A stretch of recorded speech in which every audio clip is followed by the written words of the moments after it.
ये कहानी है बिहारी नाम के एक ऐसे आदमी की कि कैसे वो दूसरे का ढाबा बंद कराने निकला था, लेकिन ज्यादा चालाकी और बेवकूफ़ी के कारण उसका दावा उल्टा पड़ गया और आखिर में ढाबा वाला नहीं बल्कि बिहारी को खुद ही जेल जाना पड़ा।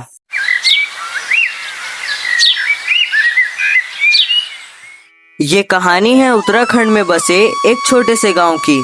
गांव छोटा था लेकिन उस गांव की दास्तां बहुत बड़ी थी। हर सुबह गांव के बुजुर्ग लोग अपना अपना गम एक दूसरे को सुनाया करते थे।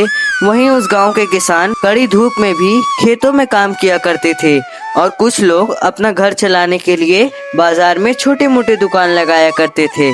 उसी गांव में बिहारी नाम का एक आदमी रहा करता था, जिसका गांव में बहुत ही बड़ा ढाबा था, लेकिन उसका दिल बहुत ही छोटा था। उसे लोगों से ज्यादा अपने पैसों की चिंता लगी रहती थी। ओ चाचा, ओ कहाँ चले कमर मटकाते मटकाते? जो मटन चावल खाया है उसके पैसे कौन देगा? किशोर बेटा, मैं यहाँ से गुजर रहा था, तभी तुम्हारे हाथों का गरम गरम मटन चावल देखकर मुझसे रहा नहीं गया और मैं यहाँ आकर तुम्हारे हाथों का गरम गरम मटन चावल खा लिया। लेकिन मेरे पास अब पैसे नहीं हैं। मैं तुम्हें सिर्फ दिल से आशीर्वाद दे सकता हूँ कि तुम्हारा धंधा बहुत अच्छा चले। ओ काका, ओ अपना आशीर्वाद अपने पास रखो, मुझे तुम्हारा आशीर्वाद नहीं चाहिए। और तुम बुजुर्ग हो, इस वजह से तुम्हें छोड़ रहा हूँ। अगर कोई और होता तो मैं उसकी पुंगी बजा देता। अब जाओ यहाँ से, आइंदा से ऐसी हरकत मत करना। ये सुनते ही बूढ़े काका वहाँ से घबरा कर चले जाते हैं। ऐसे ही बिहारी हर दूसरे दिन किसी न किसी से झगड़ा करता ही रहता था। फिर भी लोग उसके ढाबे पर आना बंद नहीं करते थे, क्योंकि पूरे गांव में बिहारी का सिर्फ एक ही ढाबा था। इस वजह से लोगों को मजबूरी में बिहारी के ढाबे पर आना पड़ता था। एक दिन की बात है, बिहारी अपने गल्ले पर खड़ा काम कर रहा था। तभी उसके पास विनोद नाम का एक आदमी आता है और बिहारी से कहता है, अरे बिहारी भाई, जल्दी से मेरे लिए एक प्लेट गर्मा गर्म मटन चावल लगा दो। वो क्या है ना, मैं बहुत दूर से सफर कर कर आ रहा हूँ, लेकिन इस गांव में मुझे कहीं भी ढाबा नहीं दिखा। इस वजह से मेरी भूख और बढ़ गई है। अब तुम देर मत करो और जल्दी से मेरे लिए एक प्लेट मटन चावल लगा दो। और जरा बताना, एक प्लेट मटन चावल का क्या दाम रखा है तुमने? हाँ भाई, देता हूँ, जरा रुको। और मैंने एक प्लेट मटन चावल का दाम 200 रुपए प्लेट रखा है। तुम्हें दूं या नहीं? क्या बिहारी भाई, 200 रुपए प्लेट? 200 रुपए प्लेट भी कोई मटन चावल बेचता है भला? क्या सोने की प्लेट में मटन चावल दे रहे हो क्या तुम? देख भाई, मैं धंधे के वक्त मजाक नहीं करता। मैं तो अपना मटन चावल 200 रुपए प्लेट ही बेचूंगा। अगर तुम्हारे पास पैसे है तो खाओ, नहीं तो निकलो यहाँ से।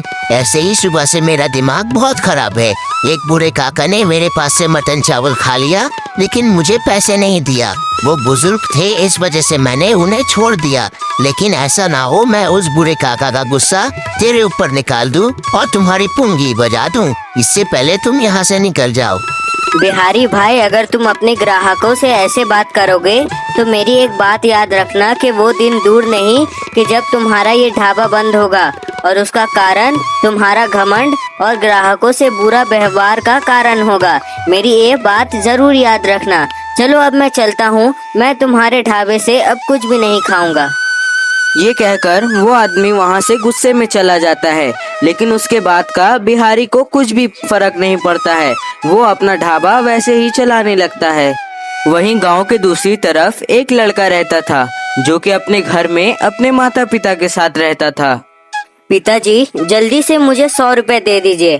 आज मैं अपने दोस्त वरुण के साथ पिछले वाले गांव में मटन चावल खाने जा रहा हूँ। बहुत मजा आएगा। आप मुझे जल्दी से 100 रुपए दे दीजिए। 100 रुपए क्यों, पूरे घर के पैसे ले जाना। किशोर बेटा, तू इतना बड़ा हो गया है, अब कब तक तू हमारे पैसों पर पलता रहेगा? कुछ काम ढूंढ ले, हमें भी अच्छा लगेगा और तुझे भी काम करने में मजा आएगा। पिताजी, आप चिंता मत कीजिए, मैं काम की तलाश शुरू कर ही रहा हूँ। आप देखना, मैं बहुत बड़ा काम शुरू करूँगा और आप लोगों को मुझ पे गर्व होगा। अब आप वो सब छोड़िए, मुझे अभी 100 रुपए दे दीजिए, नहीं तो देर हो जाएगी तो हम लोग मटन चावल नहीं खा पाएंगे। इतना कहकर किशोर अपने पिताजी से 100 रुपए लेकर वरुण के पास आ जाता है। उसका दोस्त वरुण एक पेड़ के नीचे बैठा था। किशोर वरुण से कहता है, अरे वरुण, तू अभी तक यहीं बैठा है? देख, आज तेरी वजह से लेट नहीं होना चाहिए। हमें अगले वाले गांव में जाकर मटन चावल आज खा कर ही जाना है, क्योंकि मुझे आज बहुत जोरों की भूख लगी है और मैं मटन चावल खाने का बहुत बेसब्री से इंतजार भी कर रहा था, क्योंकि हमारे गांव में तो कोई मटन चावल बेचता भी नहीं है। अरे वाह, ये तो वही बात हो गई कि उल्टा चोर कोतवाल को डांटे। तू मेरा इंतजार कर रहा है कि मैं तेरा कब से इस पेड़ के नीचे बैठकर इंतजार कर रहा हूँ। हर रोज तू ही देर आता है और मुझे बोलता है कि मैं देर करता हूँ। हाँ अच्छा, तू अब ये सब छोड़ और चल जल्दी, ऐसा ना हो कि हमें आने में रात हो जाए। किशोर और वरुण दोनों बिहारी के ढाबे पर जाने के लिए निकल जाते हैं। वो दोनों बिहारी के ढाबे पर पहुंचते हैं। तभी किशोर बिहारी से कहता है, अरे बिहारी भाई, जल्दी से हम दोनों को एक एक प्लेट गर्मा गर्म मटन चावल लगा दो, बहुत जोरों की भूख लगी है। हाँ भाई, बस 2 मिनट रुको, लगा ही रहा हूँ। बिहारी उन दोनों को एक एक प्लेट मटन चावल दे देता है और वो दोनों बड़े मजे से मटन चावल खाने लगते हैं। खाने के बाद किशोर बिहारी से कहता है, अरे वाह बिहारी भाई, तुम्हारे हाथों का मटन चावल खाकर तो मजा ही आ गया। अब बताओ, 2 प्लेट के कितने पैसे हुए?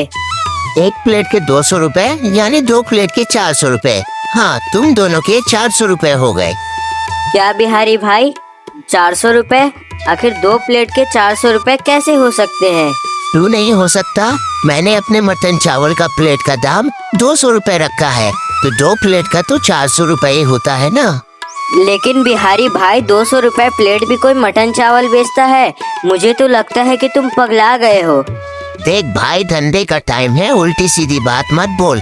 अगर तुम लोगों को पता नहीं था तो तुम लोगों को मुझसे पहले पूछ लेना चाहिए था कि बिहारी भाई तुम्हारा मटन चावल कितने रुपए प्लेट है। अब इसमें मेरी गलती तो नहीं है। अरे देख वरुण, ये बिहारी कैसे दादागिरी कर रहा है। मुश्किल से जो मटन चावल 100 रुपए प्लेट बिकता है, ये इसे 200 रुपए प्लेट बेचता है। ये तो हम गांव वालों को ही लूट रहा है। हाँ किशोर, तू सही कह रहा है, ये बिहारी दादागिरी कर रहा है। लेकिन मुश्किल की बात तो ये है, तू भी अपने घर से 100 रुपए लाया है और मैंने भी अपने घर से सिर्फ 100 रुपए ही लाया है। टोटल हमारे पास 200 रुपए हैं और हमें बिहारी को 400 रुपए देने हैं। तू ये सोच के और 200 रुपए हम कहाँ से लाएंगे? क्या फुसफुसा रहे हो तुम दोनों मिलकर? जल्दी से मेरे पैसे दो और यहाँ से निकलो। बिहारी भाई, दरअसल बात ऐसी है कि हमें लगा कि तुम्हारा मटन चावल मुश्किल से 100 रुपए प्लेट होगा, इस वजह से हम दोनों ने मिलकर सिर्फ 200 रुपए ही लाया है। और अब तुम ही बताओ, अगर हमारे पास 200 रुपए हैं तो हम तुम्हें 400 रुपए कहाँ से दे सकते हैं? वो सब मुझे नहीं पता।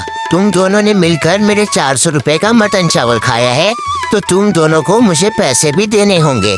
तुम्हारे पास 2 चॉइस है, या तुम बर्तन धो दो या फिर मुझे 400 रुपए देकर यहाँ से खुशी खुशी चले जाओ। आखिरकार बिहारी उन दोनों से ढाबे का सारा बर्तन धुलाकर उन दोनों को जाने देता है। ढाबे से वो दोनों निकलते हैं तो रात हो चुकी थी। तभी किशोर को बहुत गुस्सा आ रहा था और वो गुस्से में वरुण से कहता है, बिहारी ने हमारी इतनी बेइज्जती की है, देखना मैं उस बिहारी से इस चीज का बदला लेकर रहूंगा। हाँ भाई, सच में आज उस बिहारी ने सबके सामने हमसे इतने सारे बर्तन धुलवाए और ऊपर से हमारी इतनी बेइज्जती भी की, लेकिन तू उससे बदला कैसे लेगा? देख वरुण, तुझे तो पता ही है कि बिहारी को इतना घमंड क्यों है, क्योंकि पूरे गांव में सिर्फ उसका ही एक ढाबा है और वो जितना भी घमंड से बात करे लोगों से, फिर भी लोगों को मजबूरी में उसके ढाबे पर आना पड़ेगा, क्योंकि लोगों को और कोई चारा भी नहीं है। तो मैं क्या करूँगा, उसके ढाबे के कुछ दूर पर अपना एक चिकन तंदूरी का ढाबा खोल लूँगा और देखना मैं कुछ ही दिनों के अंदर उसका ढाबा बंद करा सकता हूँ। किशोर ऐसा ही करता है। वो अगले दिन अपने चिकन तंदूरी का एक छोटा मोटा ढाबा खोल लेता है। तभी वहाँ बिहारी आता है और किशोर से कहता है, अरे ओ किशोर, तेरी इतनी मजाल के मेरे इलाके पर मेरी इजाजत के बगैर तूने अपना चिकन तंदूरी का ढाबा खोल लिया। जल्दी से अपना चिकन तंदूरी का ढाबा बंद कर दे, नहीं तो अच्छा नहीं होगा। अरे ओ बिहारी, तू कौन होता है जो मैं तुझसे इजाजत लूंगा इस गांव में ढाबा खोलने के लिए? ये गांव तेरा नहीं है, ना ही तू इस गांव का सरपंच है, तो मैं तुझसे इजाजत क्यों लूं? हाँ बिहारी, किशोर सही कह रहा है। आखिर तू कौन होता है इसे परमिशन देने वाला? पैसे इसके हैं, पूरी मन इसके है, तो ये ढाबा खोले या बंद करे? तू कौन होता है बीच में बोलने वाला? ओ भाई साहब, आप कौन होते हैं बीच में बोलने वाले? ये गांव मेरा है, इस गांव में मेरे उसूल चलते हैं। आप बीच में ना ही बोलो तो अच्छा रहेगा। अच्छा, जो इतने दिनों से तेरे बारे में कंप्लेंट्स मिल रही थी वो सही है। तुझे पता नहीं होगा कि मैं इस गांव का नया दरोगा हूँ। अब तो बेटा तुझे जेल जाने से कोई भी नहीं रोक सकता। तू चल मेरे साथ जेल, तेरे बारे में बहुत कंप्लेन आ चुकी है अब। पुलिस बिहारी और उसके चेले को वहां से पकड़कर ले जाती है और अब किशोर का रास्ता पूरा साफ हो गया था। किशोर का ढाबा बहुत ही अच्छा चलने लगता है। सुबह से शाम तक किशोर के ढाबे पर कस्टमरों की भीड़ लगी रहने लगती है और उसका ढाबा बहुत ही अच्छा चलने लगता है। किशोर अब खुश था क्योंकि उसे अब हटाने वाला कोई भी नहीं था।